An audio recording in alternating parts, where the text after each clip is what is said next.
Yuk kembali lagi di channel Fokuser Anime.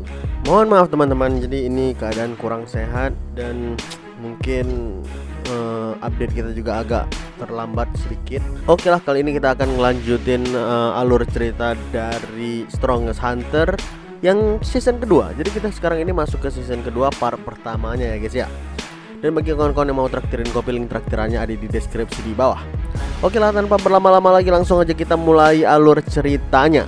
Di ujung season pertama sebelumnya berakhir di Fire King yang membuka kisahnya dengan Jopil saat dia mengangkatnya sebagai murid puluhan tahun yang lalu. Selain itu, keluarga Jin Taiwan juga akan segera memulai konferensi martial art yang udah mengundang seluruh sekte di provinsi Shanxi. Berita konferensi itu ternyata dimanfaatkan oleh Gong Il-hyuk untuk memprovokasi Elder Sekte Southern Edge demi membalaskan penghinaan yang dia terima dari Jin dan juga Cheong Pung saat acara jamuan makan dengan Lord sebelumnya. Sekarang kita kembali ke Jin dan juga Fire King. Sebenarnya nama asli dari Jopil adalah Jang Cheon.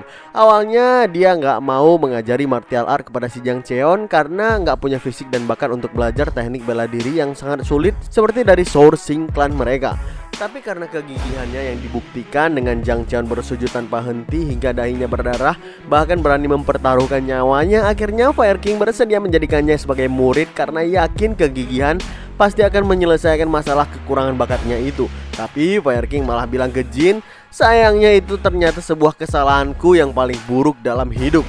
Di tahun-tahun awal latihan berlangsung dengan mulus, bahkan bisa menghilangkan seutuh kekhawatiranku tentang mengangkat sebagai murid.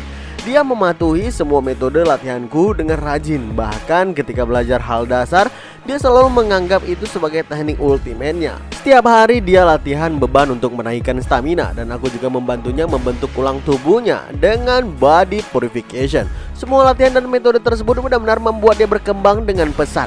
Tapi seperti orang lain yang gak punya bakat, dia segera mencapai batasannya, dan disanalah masalahnya muncul. Pada suatu malam Fire King gak bisa tidur. Gak sengaja dia mencium parfum PSK dari tubuh Jang Cheon, padahal harusnya dia pergi latihan isolasi. Fire King gak bisa melarangnya atas hal tersebut karena waktu itu dia sedang sibuk latihan untuk membuka dantian atas. Dan selain itu, karena Jang Cheon udah berlatih martial art lebih dari 10 tahun tanpa turun gunung sama sekali, makanya dia gak terlalu mempermasalahkannya. Fire King gak mau terlalu mengekang Jang Cheon karena dia percaya Jang Cheon adalah pekerja keras yang gigih. Jadi pastinya dia bisa mendapatkan pencerahan dengan kegigihannya tersebut.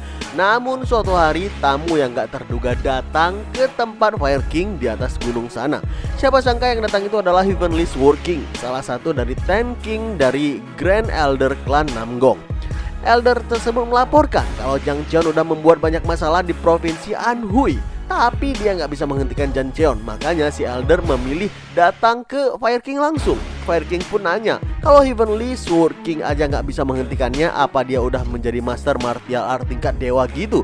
Elder pun ngejawab, kalau dia master dewa harusnya dia nggak membunuh sembarangan wanita yang nggak bersalah ataupun para gelandangan. Aku melihatnya sekali dari jauh dia melakukan itu dan memutuskan untuk membiarkannya pergi. Bukankah harusnya seorang master yang harus memperbaiki kesalahan muridnya? Kata si Elder yang langsung pamit dan hilang dari pandangan Fire King. Dalam hatinya Fire King bilang, kenapa aku baru tahu ini? Apa karena aku terlalu percaya atau karena aku mengabaikannya? Gak berselang lama saat Jang Cheon pulang ke atas gunung, Fire King mencium tubuhnya penuh dengan bau darah. Jang Cheon bilang kalau dia baru aja pulang minum-minum dan pergi ke rumah bordil. Sebenarnya Fire King udah sangat marah saat itu karena Jang Cheon berbohong menutupi dosa yang gak termaafkan dalam membunuh orang yang gak bersalah. Tangan Fire King udah bergetar, gak sabar mau menghancurkan otot serta dantiannya saat itu. Harusnya dia segera melakukan itu, namun tiba-tiba Jang Cheon memanggilnya Master dengan raut wajah yang tulus. Seketika amarah Fire King mereda karena nggak tega berbuat tegas pada murid yang sangat dia sayangi itu. Sejak saat itu apapun tuduhan yang muncul atas Jang Cheon, selalu Fire King tepis dan berusaha menganggap pelakunya adalah orang lain. Hingga suatu ketika dia melihat sendiri perbuatan keji Jang Cheon yang mencoba membunuh orang lain dengan mata kepalanya sendiri. Dengan sangat kaget Fire King bertanya, Jang Cheon, apa yang kau lakukan? Kenapa? Jang Cheon yang berada di depan korban yang sekarat ngejawab, "Oh, Master di sini rupanya. Kenapa memangnya?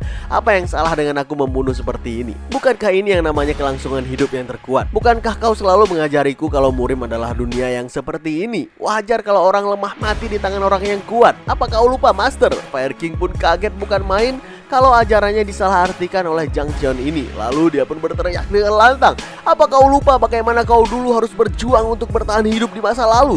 Kenapa kau lupa kau sendiri pernah lemah? Apa yang membuatmu menjadi seperti ini, Jang Cheon?" Bukannya ngejawab, Jang Cheon malah menyebutkan 3 orang nama dari 15 orang yang dulu pernah menyakiti dan mencuri makanan darinya. Ternyata sejak saat itu dia udah memendam dendam yang sangat besar. Dia membunuh dengan sadis siapapun yang tega menyakitinya di masa lalu. Sambil menebaskan leher korban sampai dengan putus, Jang Cheon bilang dengan lantang, "Sebenarnya aku gak pernah berubah, Master. Gak sedetik pun sejak aku bertemu denganmu."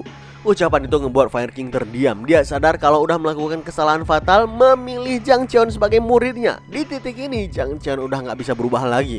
Fire King yakin muridnya akan menjadi iblis pembunuh yang berlumuran dengan darah seumur hidupnya. Fire King pun maju dengan aura api di kedua tangannya dan bilang, "Aku akan memotong tendonmu, menghancurkan dantianmu. Kau akan menggunakan sisa hidupmu untuk membayar semua dosa yang udah kau lakukan." Tapi Jang Cheon yang punya karakter psikopat sangat tahu memilih kata-kata yang membuat hati level Fire King pun bisa goyah. Jang Cheon pun bersujud dan bilang, "Terima kasih, Master. Kau udah membesarkanku bukan sebagai murid tapi sebagai putramu. Kau juga udah mencoba untuk mengampuni anak sepertiku sampai akhir. Berkat itu semua aku bisa menyingkirkan bajingan klan Namgong dan menemukan satu-satunya jalan untuk bertahan hidup," kata Jang Cheon dengan senyum liciknya yang membuat Fire King sangat kaget. Jang Cheon pun bangun dari sujudnya dan bilang kalau dia akan pergi ke tempat yang jauh dan gak akan pernah kembali lagi. Saat Fire King memperingatkannya agar gak kabur, Jang Cheon malah menaruh semacam racun mematikan di mulutnya dan dia menantang kalau masternya maju maka dia akan langsung meminum racun tersebut dan murid kesayangannya ini pasti akan mati. Fire King gak tega Jang Cheon kehilangan nyawanya. Dia gak bisa melangkah mendekatinya sehingga muridnya pun bisa pergi dengan selamat. Fire King benar-benar marah saat itu. Kembali ke timeline yang sekarang. Setelah semua cerita yang Fire King ceritakan kepada Jin Tae-kyung menyaksikan sendiri gimana si kakek begitu menyesal dan tersakiti oleh perasaan sayangnya memiliki murid psikopat seperti Jang Cheon hingga dia gak kuasa lagi untuk meneteskan air matanya. Saat Jin udah pergi dan Fire King minum arak sendirian, dia melihat bayangan imajinasi muridnya ada di hadapannya sekarang. Lalu dia bilang, "Kelangsungan hidup yang terkuat, katamu. Kau juga sama. Akhirnya mati sia-sia di tangan orang yang lebih kuat. Gak ada orang yang berhati kotor sejak awal. Dan kau menjadi seperti itu karena aku gak mengawasimu dengan benar meski kau sangat dekat denganku. Karena itu Jang Cheon, aku benar-benar minta maaf padamu," kata Fire King yang dijawab langit dengan air matanya. Keesokan paginya Jin pun terbangun di kasur penginapan. Jujur dia kaget sih, gak menyangka kalau semalam Fire King berterima kasih sendiri kepadanya karena udah membunuh muridnya yang harusnya si Fire King sendiri lakukan 10 tahun yang lalu. Gak lupa Fire King juga meminta maaf kepada Jin dengan penuh hormat atas kelakuan kasarnya yang membuat Jin percaya kalau Fire King bukanlah kakek tua kejam yang berdarah dingin. Saat Jin udah berniat mau mengembalikan item Searching Clan pada si kakek, tiba-tiba Mujin dan juga Cheongpung berteriak dan menerobos masuk ke dalam kamar Jin. Mujin bilang, "Hei tuan muda, apa kau lupa hari ini hari apa? Ini tahun baru." Spontan Jin berkeringat dingin membayangkan kemarahan Wei Peng saat 2 hari yang lalu mengingatkannya agar cepat pulang. Makanya Jin pun buru-buru menyuruh Mujin dan untuk berberes-beres berkemas agar segera pulang ke Taiwan sekarang. Tapi saat mau berangkat pulang, Jin harus pamit dulu dengan Fire King. Juga ada kakek Jang Tae-bo yang lagi makan di atas teras penginapan. Jang Tae-bo berjanji kepada Jin akan menyelesaikan tombak masterpiece-nya sesegera mungkin. Tapi sebagai gantinya dia harus membuatkan rumah baru untuknya karena rumah semalam itu terbakar oleh skill dahsyat dari Fire King. Jin pun lalu mengeluarkan pedang dan buku hasil dropan Jopil di hadapan Fire King dan berniat mau mengembalikannya. Tapi Fire King menolak pengembalian tersebut dengan alasan kalau kakek tua seperti dia nggak mau repot-repot membawa barang-barang berat di pundaknya. Lagian Jin juga udah memakan energi dari pin klannya. Jadi suatu saat nanti dia akan kembali mencari Jin untuk mempertanggungjawabkan hal tersebut. Meski Jin bersikeras untuk mengembalikan kedua item tersebut karena sebenarnya Jin nggak mau lagi berhubungan apapun dengan Fire King karena itu terlalu mengerikan baginya.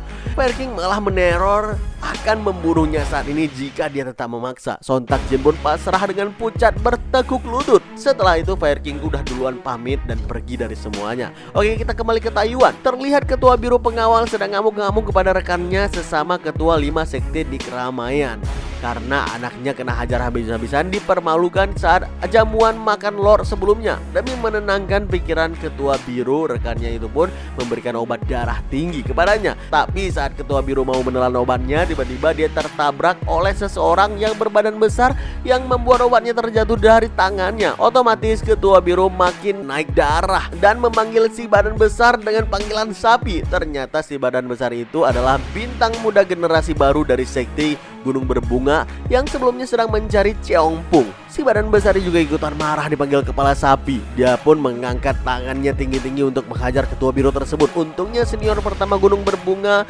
bersama cewek junior muncul di belakang mereka dan melarang perbuatan arogan via telepati. Senior pertama meminta maaf berkali-kali kepada ketua biru atas kelancangan juniornya yang berbadan besar ini, dan dengan begitu pertikaian pun bisa dihindari. Selagi kakak senior mengingatkan si badan besar agar belajar bersabar, tiba-tiba dia ngelihat Wee Kyung dan pasukannya berjalan mendekati mereka di keramaian.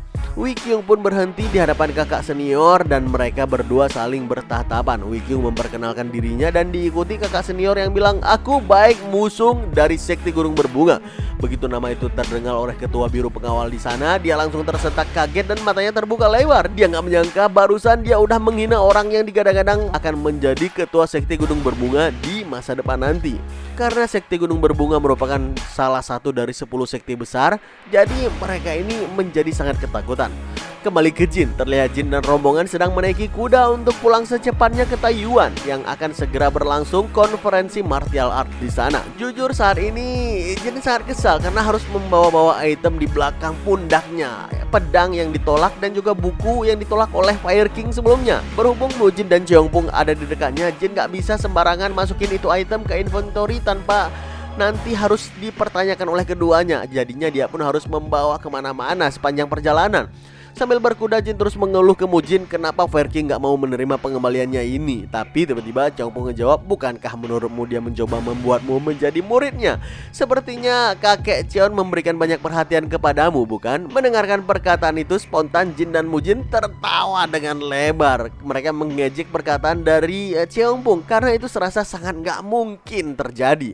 Oke, kita kembali ke Baik Musung. Para penduduk terkaget-kaget melihat sosoknya di Taiwan dan memanggilnya sebagai First Grand Gunung Hua. Sedangkan si badan besar agak malu-malu karena dia juga memiliki julukan yang bernama Destruction Bloomfish. Sama halnya dengan si cewek junior yang berada di belakang mereka. Dia dipanggil sebagai Flower Sword Phoenix. Dia sangat senang dipuji kecantikannya oleh para penduduk. Ngelihat para penduduk pada heboh dengan kedatangan Ultimate Plum Blossom Trio itu, Wee Kyung pun mengajak mereka bertiga untuk hadir di kediaman utama keluarga Jin Taiwan kalau memang mau melanjutkan diskusi tanpa interupsi dari warga-warga sekitar. Namun tiba-tiba si badan besar itu bilang ke kakak pertama kalau dia sakit perut dan mau mencari toilet terlebih dahulu. Setelah semua orang bubar dari sana, siapa sangka ternyata itu cuma trik si badan besar ini. Dia sengaja mau mengejar dan menangkap ketua biru yang udah menghinanya tadi dan berniat akan memberikannya pelajaran.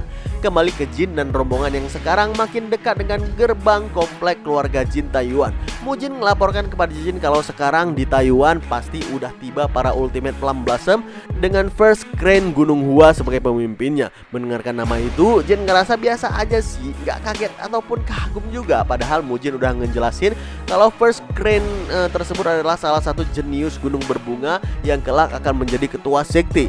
Lalu Cheongpung pun bilang kalau Jin seperti ini karena dampak melihat Fire King yang sangat kuat. Jadi wajar Jin merasa biasa aja ketika melihat sosok yang jauh lebih lemah darinya.